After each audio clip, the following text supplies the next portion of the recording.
डर सबको लगता है। School trip return.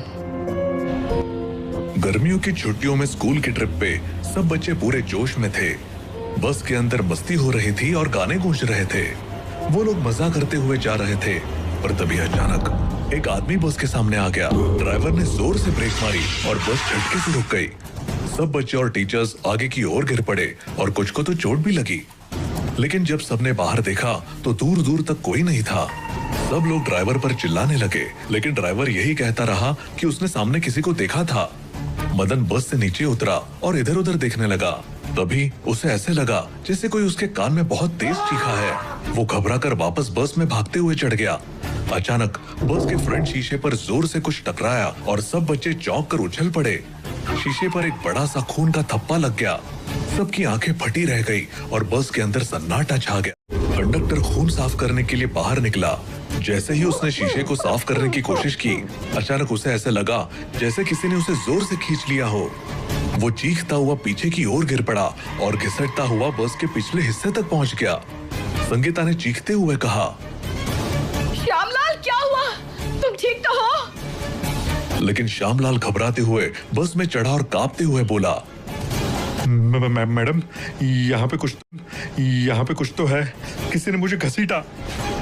ड्राइवर ने खुद को संभालते हुए कहा, शांत हो जाओ, मैं खून साफ करके आता हूँ। ड्राइवर ने खून को साफ कर दिया और तभी अचानक मदन की हालत अजीब होने लगी। उसकी आंखें उलटने लगी और शरीर कांपने लगा।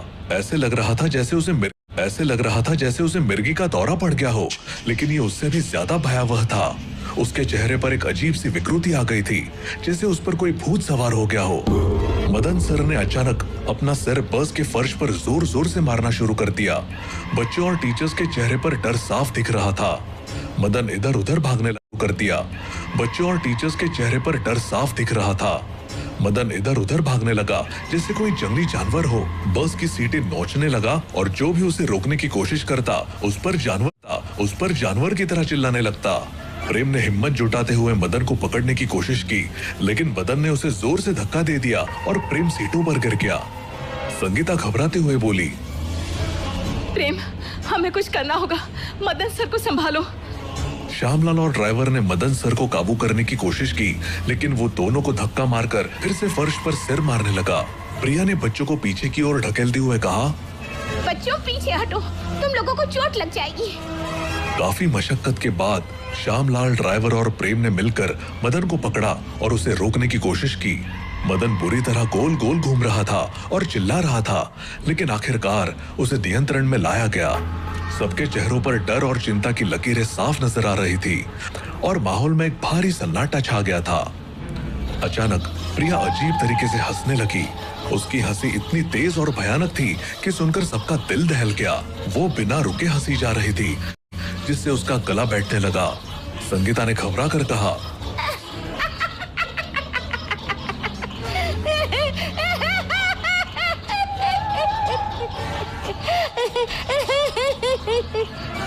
प्रिया, क्या हो गया है?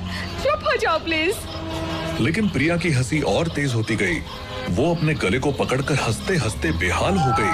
तभी अचानक उसकी हंसी रुक गई और वो जोर जोर से दहाड़े मारकर रोने लगी। बच्चे और टीचर्स सब घबरा गए। प्रेम ने उसे शांत करने की कोशिश की। प्रिया, क्या हुआ? क्यों रो रही हो? प्रिया की रुलाई और तेज हो गई। वो अपने बालों को नोचते हुए फर्श पर बैठकर जोर जोर से चिल्लाने लगी। सब उसे शांत करने की कोशिश कर रहे थे, लेकिन कोई फायदा नहीं हुआ। अचानक उसने चुप्पी साध ली। सब हैरान और डरे हुए थे। तभी प्रिया अचानक गुस्से में चिल्लाने लगी, मुझे जाने दो, मैं यहाँ नहीं रह सकती। कहते कहते वो तेजी से बस के दरवाजे की ओर भागी और चलती बस से कूद गई। ड्राइवर ने तुरंत बस रोकी। कंडक्टर और ड्राइवर ने प्रिया को उठाया। वो पूरी तरह घायल हो गई थी। खून बह रहा था, लेकिन अब उनकी आंखों में वही पुरानी प्रिया की झलक थी।